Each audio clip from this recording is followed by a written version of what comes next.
Another day, another investigation involving the president and his orbit, and we are stuck here again talking about this noise. The Wall Street Journal reported yesterday that according to people familiar with the matter, federal prosecutors are investigating whether President Trump's 2017 inaugural committee misspent some of the record $107 million it raised.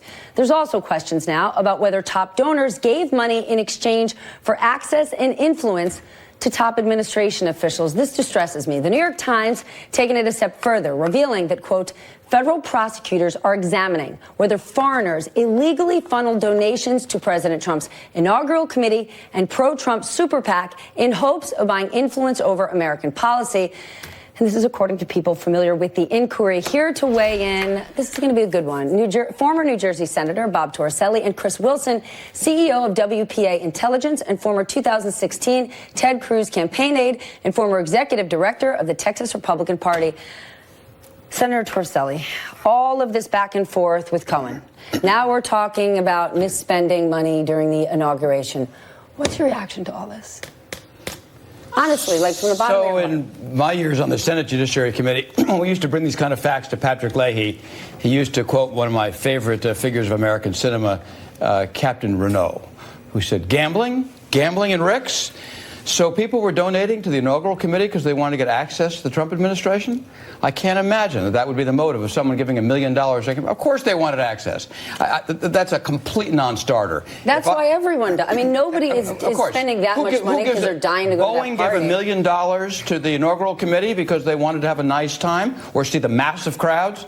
Of course they wanted access. I would be more concerned if, in fact, any of these entities were used as conduits for foreign money, contrary to federal law. I was going to say Trump would have to be a fool for that to actually reach to him, but one never knows. But that would concern me legally if I were in the Trump organization. The influence buying the access one is almost ridiculous. Is that what sticks out to you? Because, again, that is why people spend this money, to go to all of these things. It is what top donors do.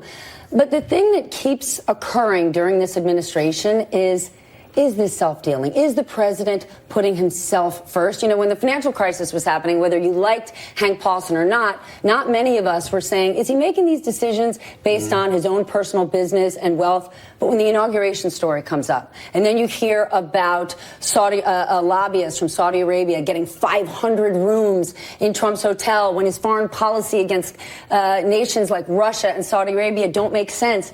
Is that what sticks out for you when you think about this administration? Well, it's tough to add to anything that the senator said, because I agree with that. Is the fact that people are going and giving money to the inauguration for the purposes of potentially getting access is not a story, and it's something that happened under every single inauguration going back in our lifetimes.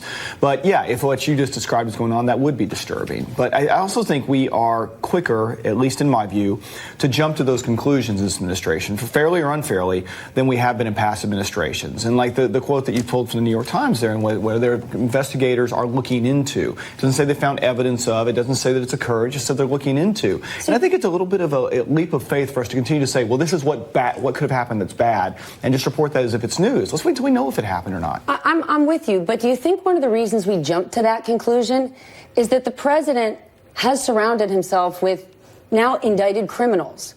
Right? And the president hasn't shown us his taxes. He hasn't divested himself from his business. His daughter and son-in-law are in the White House. Jared Kushner, north of 5 times, had to adjust his financial disclosures. So, yes, the media is hard on Trump, but don't you think around these things there's some justification? No, I'm not saying that that is unjustified. I'm just saying because it is so easy to jump to these conclusions, I think we should be a little more disciplined before we do so.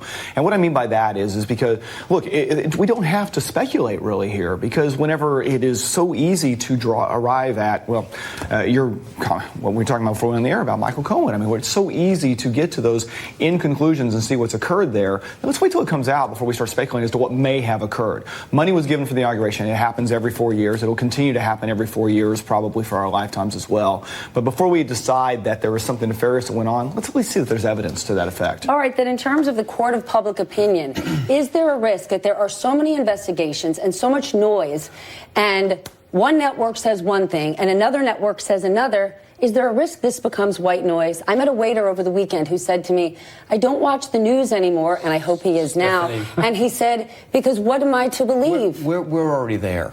If you watch the feeding frenzy in the media and the politicians of the last 48 hours, I want to scream back at the television. Then what? Okay, so, really? But let me finish. Do you know what happened in 2016? Donald Trump won because he's a rejection of the entire establishment, not because they didn't like Hillary Clinton. That wasn't the story. They don't like you, the media establishment. They don't like me, the political establishment. They don't like the business establishment. They stipulated the idea when Donald Trump said he was going to release his taxes. They knew he was going to release his taxes. When Donald Trump said he didn't know about the hush money, they knew he knew about the hush money. That's already in the arena. That's already factored in. They didn't care because they wanted the establishment out. This to the American public, I will guarantee you that 50% of the American voters is just the establishment fighting back. Do you agree with that? And my question then is, if we're covering the wrong thing, what's the right thing? Every minute people are saying, the media's got it wrong, the media's got it wrong. Then tell me what right is. Well, I don't agree that they don't like you, Stephanie. I think they all like you. Thank you, I appreciate that. From a standpoint of whether or not it's right, I think back to Michael Moore giving a speech about how Donald Trump was just dropping a bomb into Washington for most people in America. And as someone because people wanted the swamp drained, except it didn't get drained. They did. They wanted the swamp drained, and I think through, as you mentioned in the introduction, which is probably way too long on me, that I worked for Senator Cruz. We went up and ran against Donald Trump 42 times, and seeing the impact he had and his ability to tap into that sentiment that occurred with the Republican primary, but also occurred in the general election in states where he won Pennsylvania, Michigan, Ohio, Iowa, states like that. Because of that message, yeah, it absolutely is a fight back against the establishment. People are sick and tired and fed up with much of what they see going on with what they define as coastal elites. Without a doubt. I understand that. I just think all of those people who voted for him, who are sick of it, were certainly not banking on the fact that he could be influenced by foreign governments. They weren't thinking about Saudi Arabia and Russia. I think to a lot of extent they voted for him because they thought he would not be, because he was above that. Which is why we're covering it every single day.